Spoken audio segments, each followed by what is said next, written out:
ভাজা শুরু হয়ে গেছে, কিন্তু ভীষণ হাওয়া দিচ্ছে, আমাদের রান্নাতে খুব অসুবিধা হচ্ছে।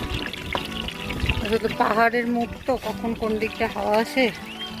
যে মশলা করা আছে, যে 5 ফোড়ন, এদিকে আলু সেদ্ধ আর একটা ডিম লাল লাল করে ভেজে নেওয়া হচ্ছে।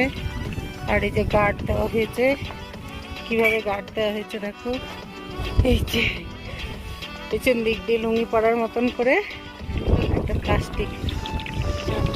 এবার ডিমগুলোকে তুলে মশলাটা ফ্রাই করবে, তাহলেই হবে। মশলা দিয়ে কষা চলছে, এই যে আর একটু নেড়ে বেশ খানিকটা করতে হবে। বাবান বললো খুব ভালো গন্ধ হয়ে যাচ্ছে, সেন্ট, গন্ধ না সেন্ট হয়ে যাচ্ছে।